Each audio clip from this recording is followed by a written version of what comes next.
ይቅርታ ነው ጉርዳ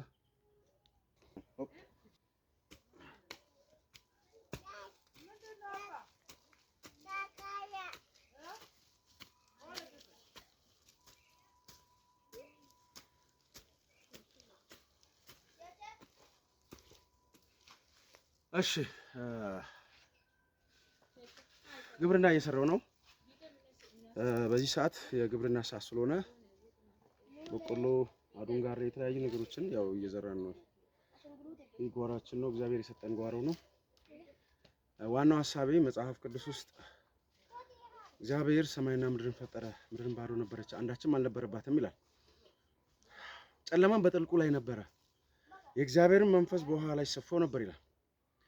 ይህ ማለት ኦሪት ዘፍጥረት ምዕራፍ 1 ላይ ያለው እግዚአብሔር ሰማይና ምድርን ከፈጠረ በኋላ ምድር ባዶ ነበረች፣ ጨለማም በጥልቁ ላይ ነበረ፣ የእግዚአብሔር መንፈስ በውሃ ላይ ይፈስ ነበር።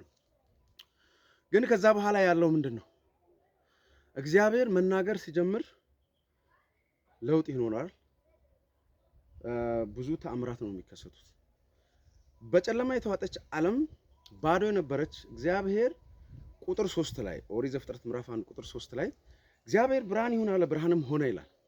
ብርሃን ለማድረግ ልክ እንደ ኮሬንቲ የተለያዩ አስፈላጊ እቃዎችን ግብአቶችን በማቅረብ አይደለም የተሰራው።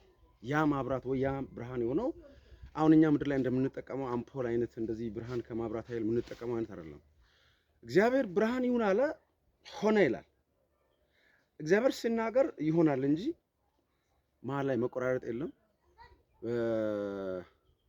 መዘገየት የለም። እግዚአብሔር በተናገረ ሰዓት ለውጥ አለ። እግዚአብሔር በተናገረ ሰዓት ይሆናል። ይህ ማለት ኢሳይያስ 55 ላይ ምን ይላል? ከአፌ የሚወጣው ቃሌ የሚሻውን ያደርጋል፣ የላኩትን ይፈጽማል እንጂ ወደ እኔ በከንቱ አይመለስም ተብሎ ተጽፏል። ስለዚህ እውነት የእግዚአብሔር ቃል እውነት ነው ብሎ የሚያምኑ ክርስቲያኖች እኛ በኢየሱስ ክርስቶስ ለእኛ ኃጢአት ብሎ ነው ወደዚህ ምድር የመጣው። ይህ ምድር ማለት እኛ ነን። ምድር ማለት እኛ የሰው ልጅ እግዚአብሔር አምላክም ሰውን ከምድር አፈር ፈጠረው ይላል። ይህ ምድር ማለት እኛ ነን፣ ሌላስ አይደለም። እውነትም ይህ ምድር ቁስ አይደለም፣ ይህ ዓለም አይደለም።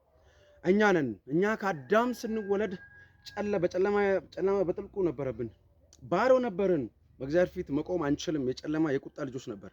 ነገር ግን እግዚአብሔር አብ ከታላቅ ፍቅሩ የተነሳ አንድያ ልጁን በመላክ ኢየሱስ ክርስቶስን አዳኝ የሆነውን ጌታን በመላክ ኃጢአታችን፣ በደላችን፣ መተላለፋችን በሙሉ መስቀል ላይ ፈጽሞታል፣ ጨርሶታል። ራሱ ኢየሱስ ክርስቶስ የእግዚአብሔር ልጅ ራሱ ሆነ ተፈጸመ አለ ዮሐንስ 19:30።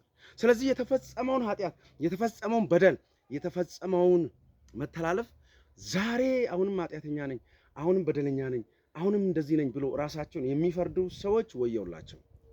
ምክንያቱም የመጽሐፍ ቅዱሳዊ ምስክርነት አይደለም፣ መጽሐፍ ቅዱሳዊ ኑዛዜ አይደለም። መጽሐፍ ቅዱሳዊ ኑዛዜ እንዴት ነው? እኔ በአዳም ምክንያት ኃጢአተኛ ነበርኩ፣ አሁን በክርስቶስ ኢየሱስ ዳግም በመወለድ እኔ ጸድቅ ያለው አዲስ ሰው ሆኛለሁ፣ ብርሃን ሆኛለሁ፣ እናንተ የዓለም ብርሃን ናችሁ ይላል።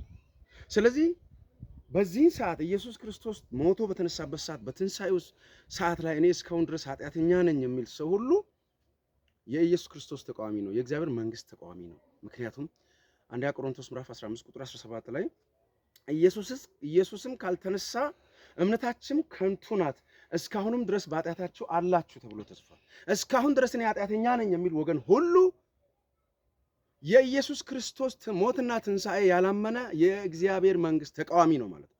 አማኝ ነው፣ ነገር ግን ተቃዋሚ ነው። ክርስቲያን ነው፣ ነገር ግን የእግዚአብሔር መንግስት ተቃዋሚ ነው። ጌታ ሆይ ጌታ ሆይ ይላል፣ ነገር ግን የኢየሱስ ክርስቶስ ጠላት ነው። እግዚአብሔር እግዚአብሔር ይላል፣ የእግዚአብሔር መንግስት ጠላት ነው። በዚህ ዘመን ያለው ክርስቲያን ህይወት ይሄ ነው። ኢየሱስ ቢሞትልኝም እኔ ዓለም ውስጥ እኔ ስጋ ለብሻለሁ በማለት ስጋንና ዓለምን የበላይ ከፍ በማድረግ ለስጋና ለዓለም ለሰይጣን ቦታ በመስጠት ራሳቸውን ለሰይጣንና ለስጋ የሸጡ እነኛ ፌክ ክርስቲያኖች ወይም ሐሰተኛ ክርስቲያኖች ተብሎ ነው የሚጠሩት። ስለዚህ ስጋን ነው ከፍ የሚያደርጉት፣ ዓለምን ነው ከፍ የሚያደርጉት እንጂ የጌታ ደም እነሱ ጋር አይሰራም። ግን በጣም ጌታን ያመልካሉ፣ ያገለግላሉ፣ ብዙ ነገር ስርዓት አምልኮ ያደርጋሉ። እግዚአብሔር ግን ይጸየፋል እያለ እግዚአብሔር እነሱን ከማየት ነው የሚለው። ስሜን በከንቱ አትጥሩ ነው የሚለው። እንደዚህ አይነት ሰዎችም ማለት በከንቱ አትጥሩ።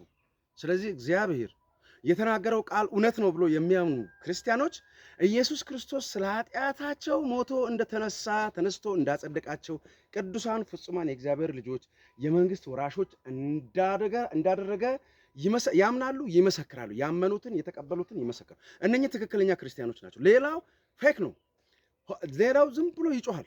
እየጮኸ ወደ ሲኦል ነው የሚሄደው። መጽሐፍ ቅዱስ ኃጢአተኛ ወገን ወደ ሲኦል እንደሚመለስ ይናገራል። ስለዚህ እግዚአብሔር በዓለም ላይ ዓለምን እንዲሁ የወደደው ኃጢአትን ለማስወገድ ስል ነው። በልጁ በኢየሱስ ክርስቶስ በኩል አንድያ ልጁን እንዲሰጥ ያደረገው ኃጢአት ነው። ይሄንን ኃጢአት ቀለል አድርገው በዛሬ ጊዜ ብዙ ክርስቲያኖች ችግር የለም እግዚአብሔር ማረን ይላል እያሉ እንደፈለጉ ይኖራል። ይሄ እጅግ በጣም እርኩሰትና ክፋት ነው። ስለዚህ ትክክለኛ የእግዚአብሔር ምስክርነት ትክክለኛ መጽሐፍ ቅዱሳዊ ምስክርነት አሁን በዚህ ሰዓት በኢየሱስ ክርስቶስ ውስጥ አለው የሚል ሰው ኃጢአትን አያውጅም፣ ዲያብሎስን አያውጅም፣ እርኩሰትን አያውጅም፣ መተላለፍን አያውጅም። ኢየሱስ እንዳጸደቀ ቅዱስ ፍጹም የእግዚአብሔር ልጅ እንዳደረገ ያውጃል። ሁኔታን፣ ማንነቱን፣ ዓለምን ሰውን በማየት ሳይሆን እግዚአብሔርን በማየት የሚናገሩ ትክክለኛ እግዚአብሔር ልጆች እኚህ ናቸው እንጂ እኔ ኃጢአተኛ ነኝ፣ ነገር ግን ኢየሱስ ጌታ ነው፣ እኔ ኃጢአተኛ ነኝ፣ እግዚአብሔር እባክህን ይቅር በለኝ፣ እግዚአብሔር እንደዚህ ሁን፣ ይሄ እየጮሁ እንደዚህ እየጮሁ ወደ ሲኦል ነው የሚሄዱት። ስለዚህ ይሄ መጽሐፍ ቅዱሳዊ አካሄድ ነው። በዚህ ሰዓት ማንም ኃጢአተኛ ነኝ የሚል እስካሁንም ኃጢአተኛ ነኝ የሚል ወገን የክርስቶስ ወገን አይደለም፣ የእግዚአብሔር ወገን አይደለም። ምክንያቱም ከእግዚአብሔር ዘር የተወለደ ይላል መጽሐፍ ቅዱስ። ከእግዚአብሔር ዘር የተወለደ ጻድቅ ነው እንጂ ኃጢአተኛ አይደለም። ሰው ከእግዚአብሔር ዘር ሲወለድ ዘርመሉ ይቀየራል። ክፉ የነበረው ዘርመሉ ይቀየራል፣ ቅዱስ ዘር ይሆናል። ስለዚህ እኛ ከእግዚአብሔር ዘር ተወልደናል የምትሉ ሰዎች ከሆናቸው ቅዱሳን ፍጹማን የእግዚአብሔር ልጆች ናቸው፣ መንግስት ወራሾች ናቸው እንጂ ኃጢአተኛ ሰይጣን የሚሰራባችሁ፣ ሰይጣን የሚጫወትባችሁ፣ ሰይጣን የሚያጎሳቅሉባችሁ ሰዎች አይደላችሁ። ስለዚህ በኢየሱስ ክርስቶስ ደም የኢየሱስ ክርስቶስ ደም ኃያል ነው፣ ኃይል አለው። እሱ ጻድቅ ቅዱስ ፍጹም አድርጎናል። ስለሰማችሁ አመሰግናለሁ። ይህን ቪዲዮ ዱዌት አድርጉ፣ ሼር አድርጉ፣ ቫይራል እንዲወጣ አድርጉልኝ። አመሰግናለሁ። ታንክ ዩ